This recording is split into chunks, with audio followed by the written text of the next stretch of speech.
So a warm welcome from me too. It's like kind of weird to be here today and present for TED. Actually, as you mentioned, I'd like to talk about redistributing knowledge, but in Albania, and why is that important? Why we have to get involved in this kind of issue? I strongly believe that knowledge is something that it's in our human nature. We'd like, and sharing knowledge, it's one of the foundations of us as human beings. And before starting and sharing some ideas about why is this important in Albania, how we are going to do this in Albania, I think that we should see what happened in the past. So the first story is about this guy. He was a manager between the gods in ancient Greece. Let's say in the middle management guy, and he did something really bad. He actually tried to give to us humans fire, and he bossed, called and said, "Hey, I saw some fire. The humans had it. So do you know who did this?" And they, of course, they told him it was Prometheus. It was the first sign that an authority actually was not understood what happened when other people like us, had this kind of knowledge.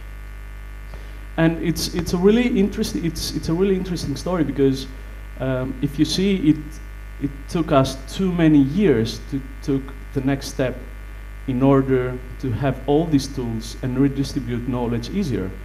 And was this guy called Gutenberg. He produced the first printing machine. It was really simple, and it was like years and years ago, but it was really important because it was the first time in human history that we could spread something, an idea that we have, through books.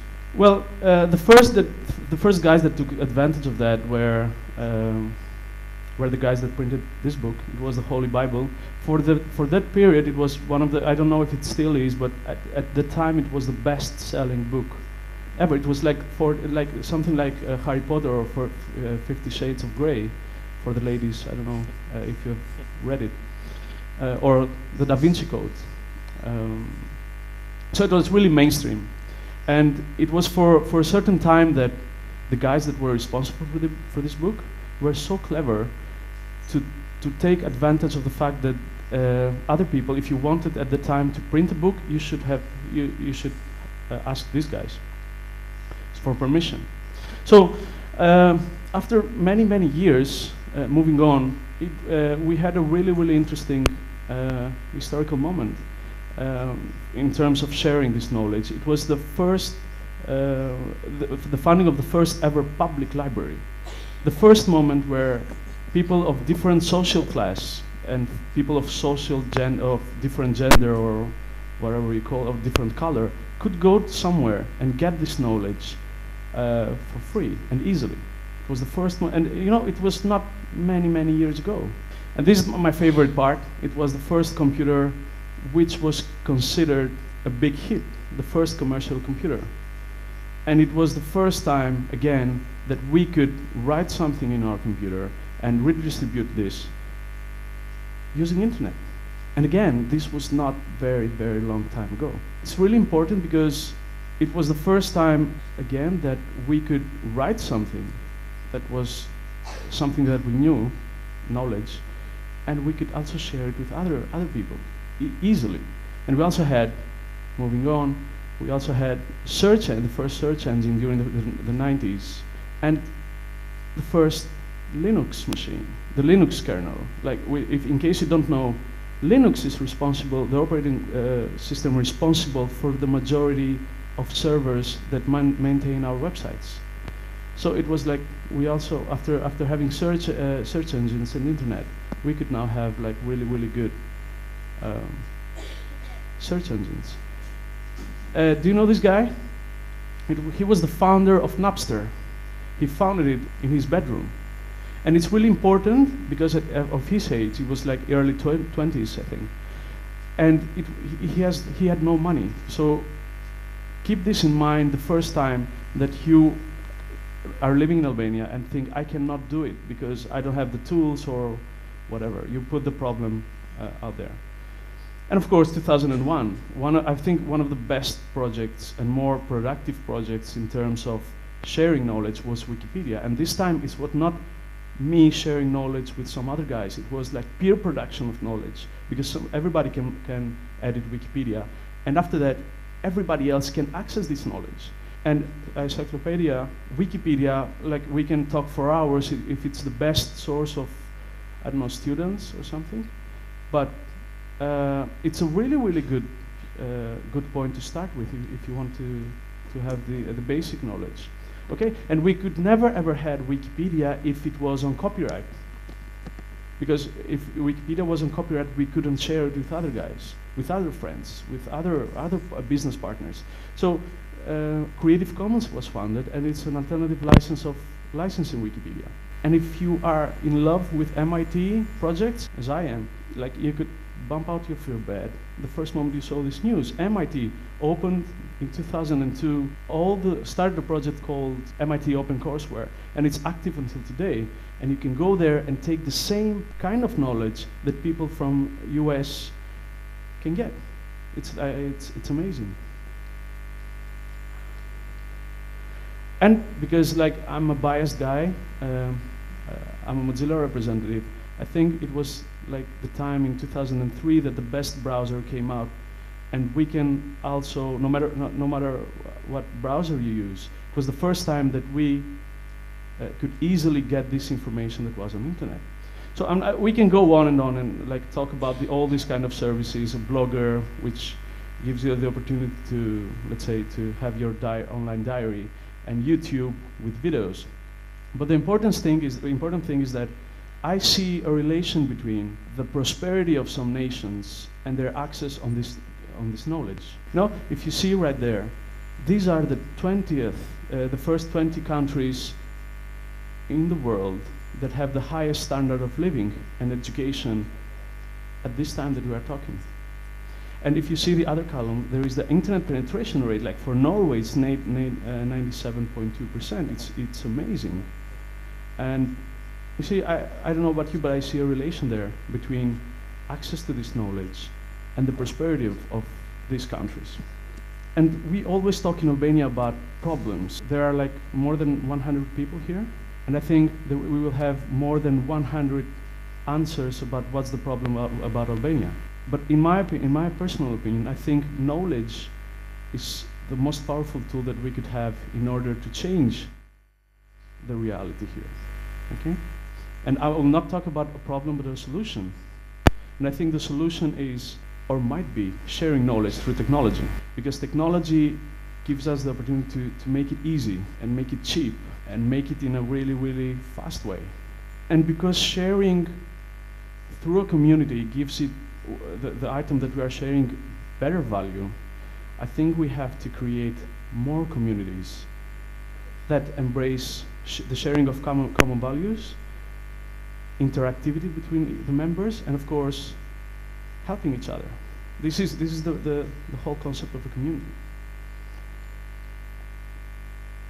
And I don't know if this is the 100% solution, but I strongly believe that having a hackerspace might be a solution.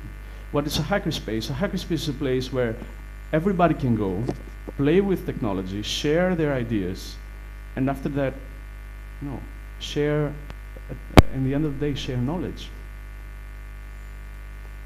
And when we started Open Labs, which is the project I'm going to talk to you about, we had all these pins around here, and you can see that every country in the world had a hackerspace, a local hackerspace. We didn't have one in Albania, and it was the first idea came like as the TEDxTirana organizer did it. We have to have one here in Albania, Tirana as well. So we started Open Labs with the goal of promoting some projects that are in this direction, sharing knowledge through technology. Wikipedia, Creative Commons, Linux, WordPress, all these are projects that are peer-produced and contribute on sharing this knowledge amongst us. And we started during summer. By the way, don't do this kind of poster if you want to stick it in different places where, let's say, aged people are managing it, because they will like get terrified. So do something else. So we started during summer, and we also had a physical place. A physical place, as I said, to share all this knowledge. And we also have some tools, like you see a Raspberry Pi. It's a really small, cheap computer. We also had we are playing around with Kinect, you know, doing experiments with it, and all kind of all stuff like computers. And we also have a 3D printer, which I assume is the only 3D printer out there, which actually gives you the opportunity to print 3D products if you have an assignment or a design. Of course, reading is a good thing. And we also have some guests from London, and we play around with these guys, with them, and they share their ideas. We have guests from Greece as well, in order to get their knowledge of what's happening there and how they fund their projects. We call these activities. The first one is a LED cube, a cube with LEDs that is done by a teenager. When I was at his age, I was doing other things I cannot share right now, but he was like really had the knowledge to do amazing stuff. He was sharing this with us. He made a presentation. I'm pretty sure he was presenting here at TED. He will be really good. And we also do WordPress stuff and other activities. So this is how a weekly meeting seems at Open Labs if you come there. It's everything. If you see, everything is DIY. It's no budgets. Really getting it low budget with a common goal of giving to each other what we know better. That's the main idea about it. But the most interesting things on what we do is sharing, again, what we do at our projects with the communities that are around the region. For example, some days ago we were in Crete, and we made a workshop about one of the products we've done, and we had amazing feedback. And they give us feedback, and they're going to come in Tirana, and something grows over and over again. And of course, one of the projects we've done, and we are really proud about it, is the localization of TEDxTalks in Albania. Like, TEDxTalks is what embraces sharing through technology. TED started in California, and right now we have the ability to organize one here, but we also can share amazing presentations that are in English. So we are working on doing that in Albania and sharing this knowledge with other people. And closing this presentation, we are now really happy to have one pin on this map. And as I said before, I don't think it might be a solution, having a hackerspace or playing around with technology, but I think it's the first step of doing this, especially through a community. In Albania, the hardest thing I've seen so far is creating and maintaining a community. And I hope we are going to change that with the dream of having a hackerspace in each city here. Thank you very much.